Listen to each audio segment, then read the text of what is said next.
Hey, New Life family. It's me, Zach. I introduce myself every time, but I just want to make sure that everybody understands there's somebody new listening. Me and my wife, Gail, we lead worship here at New Life. And I wanted to come today less with a message and a little bit more of a testimony. I felt really led because I think sometimes we don't testify enough, where God does such amazing things in our lives, and I think the most important aspect of that is that we get the chance to share the good that God is in our lives. We talk about how great God is and his promises and all that, but it's just as important to make sure that everyone hears the result of that goodness. And in my life, I could sit here for an hour and testify time after time after time, and I'm sure just like you that there's been story after story in not only your lives, your family's lives, your friends' lives, that there's just been amazing moments that God has led you through that you maybe never thought that you'd get through. So I wanted to start today with, well, my main testimony. Again, I could sit here and testify pretty much of every stage of my life, but where my first testimony comes from originally comes from when I was 3 years old. And I heard most about it from family and in stories, but to give a quick rundown essentially of what my testimony is that God saw us through even at the point of death. And I say that because it started when I was 3 years old. We went into a movie theater. Me and my dad took me to the bathroom. It was a tile bathroom floor that was wet after it being just mopped. There was no sign down to let us know that. And after entering the bathroom, I slipped and hit the back of my head on the tile floor at 3 years old. I was taken to the hospital. They did scans and they did everything, and they said, like, look, he's probably got a concussion. There's not really a ton we can do. Just, take him home, monitor him. If anything comes up, come back. But, at the time, they really couldn't do anything about it. I go home. My parents are watching me. I end up having a seizure at that time, stop breathing. My mom has to perform CPR while the ambulance rushes over and rushes me to the hospital. They scan, they're trying to figure things out. I end up, long story short, ending up at Johns Hopkins, which, thank God for a fantastic medical staff. Thank God for being in the area we were in Maryland, that we had some of the best facilities possible for that situation.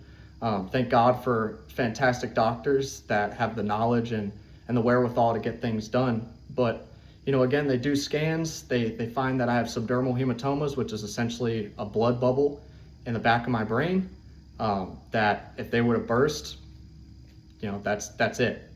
They basically put me in an induced coma. Again, I'm 3 years old, struggling, fighting to stay alive. It went on for a while. My parents were having to take shifts. My dad would come and sit in the hospital with me while he was working night shifts. He'd be there during the day. My mom would come at night after work. They were with me, church family coming, praying, interceding, pastor coming and praying, everyone praying from home, coming and praying over me in the hospital bed. And it wasn't immediate results. It honestly seemed like it was just getting worse. It got to the point where, they really told him, like, there's not really anything that can be done, that to not get your hopes up, and that it's potential that there's really nothing they could do to save my life. Then one night, my dad being there with me, they had me in a crib. Being 3 years old, they wanted to make sure if I had a seizure or something, I wouldn't fall out of a bed.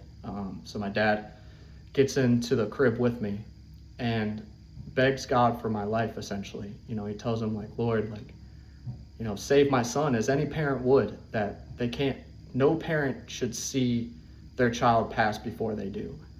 And, they're there fighting, believing in God through every step of the way. And he cries out to God in that moment. And God tells him, hey, I have the power, if I needed to take your son's life. And my dad surrendered it. He could have gotten angry, but he surrendered. He said, Lord, I know you do, but Lord, this is my son. Give me at least a few more years with my son. And from that night, things turned around. I started getting better, to the surprise of the doctors. Doctors had no idea why I was getting better. There was nothing that they did. I eventually got to the point where they were able to even release me from the hospital. So I went from death's doorstep to being released from the hospital, and every step of the way, the doctors were like, look, we have no idea how this happened. We don't know why he's getting better, but don't get your hopes up. Like, he may be alive and he may be, there kind of breathing, but he's probably going to be brain dead. Then next thing you know, I'm starting to learn speech again. They're like, look, don't get your hopes up. He's probably not going to be able to, be there cognitively as much. He's probably going to need assistance for the rest of his life. And again, I'm relearning everything. My mom has to reteach me at 3 years old how to speak, has to reteach me everything that I've learned. I'm basically starting over cognitively at the age of 3. And again, every step of the way, they're like, look, he's probably not going to have any social skills, which, you know what? Maybe I don't. But here we are, Lord is able to bless me. And I went from death's doorstep and being told that I may need assistance for the rest of my life, best case scenario, to graduating college in 3 years, being constantly on the honor roll, constantly, I graduated high school with a 3.9 GPA. And not to sit here and toot my own horn, but that's the blessing God gave me. I was able to get this intelligence because of God. By the way of the world, I shouldn't even be speaking right now. I shouldn't even be able to function on my own. Yet I've been able to live such a full life as a man of God and be able to bless into other people's lives with an opportunity that should have never came. God saw me through, again, from death's doorstep to flourishing, being top of my classes, to being accepted in early college, to getting scholarships to go to college, and being able to thrive in my life, being an intelligent person that, I shouldn't even be able to function on my own as far as the world is concerned. But God saw them through. My mother was diagnosed with cancer. She was given a short time to live, and yet she's still here well over a decade later. My dad, he was diagnosed with cancer. Thank God they caught it early enough and they were able to get him into remission, and it's never come back. I have a brother, survived an overdose, and now he's turned his life back into God, and he's doing ministry for God. He's got a family, 2 kids and 1 on the way. And I can just go on and on with everyone in my family where it seems like the end was near in so many situations. Yet God took us from that and have us thriving in a way that we weren't even before that accident. That God has brought everyone in my family down from as far down as you could think to near death in most cases, to now flourishing and living in a blessed, loving life that God has given us. And again, I could testify time and time again about the amazing things God has done in my life.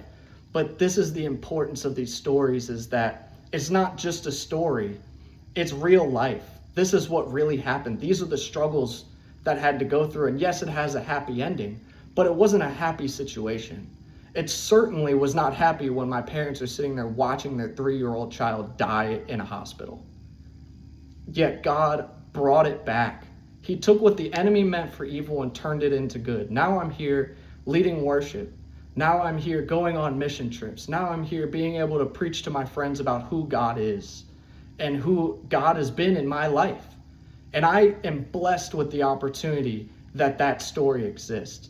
That testimony is a blessing. Yes, the situation was not good. Would it have been awesome if I never went through that? If my parents never went through watching their child nearly die? Of course it would have been a lot easier. But God used that situation. He used it for his good. He used it for his glory. And that's why we're here. At the end of the day, as much as we want to live fruitful and blessed lives, we're not here for us. We're here for God. And my story is not just one to be thankful on and say, like, you know what, now I get to go live a good life for myself and I get to enjoy going on vacations and all this other stuff. No, my life is now purposeful for God. I was saved for a reason, and it's because God has a purpose in my life for him. Again, like I said, it's great stories, but the reason why these stories are great to tell is because you don't know who's out there going through something. You don't know what they're going through. We do a great job of being able to mask our problems and hide our problems from the world, but this is why we need this open communication, because there are brothers and sisters in our church and in our families and in our friends that are struggling, and you can't see it yet. You may not know what the person next to you is going through that day. But you know what? By being able to talk to them and say, hey, you know what? I'm going to be honest.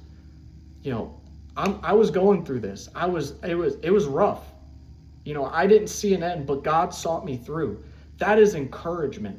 That is not only just telling a story out of the Bible and reciting verses about promises. That is real life, real actions that see through the promises of God. These are the results. These testimonies are the results of God's goodness. And I thank God for the opportunity that I'm even able to sit here and testify to you about who God is and how great He is in my life. So I use this as an opportunity to encourage you guys. Be open. Share your testimonies. You may not want to overshare. You may think like, oh, people don't want to hear about my sob story. They may need it. That's the thing, is the person you talk to may need to hear that day. They may know somebody, or they themselves may be struggling with something similar. And it doesn't matter how big or how small it is.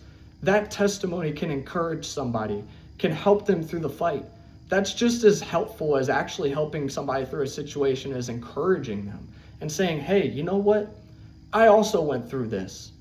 And here's what I did. Here's what God did for me. God can and will do it.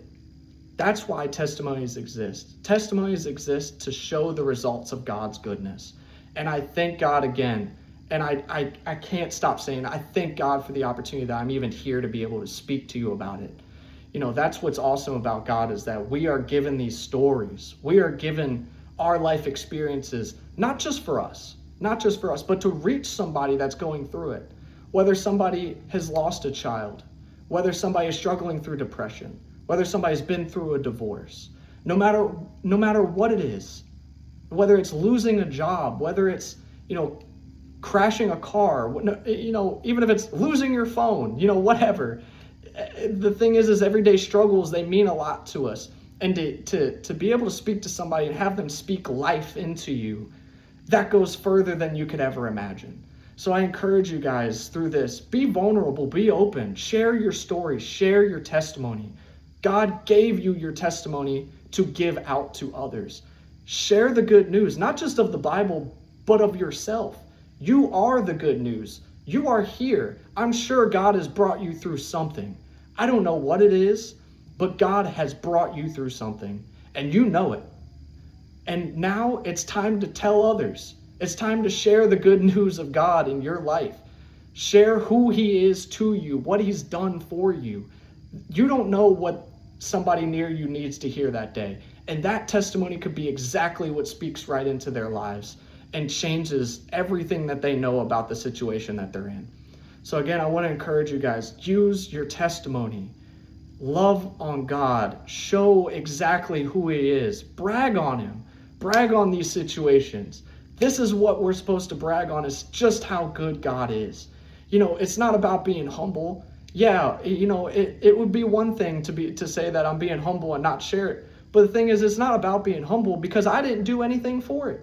There's nothing I did to earn it. There's nothing I did to get back to where I am. God did it all. He did every bit of it, every step of the way.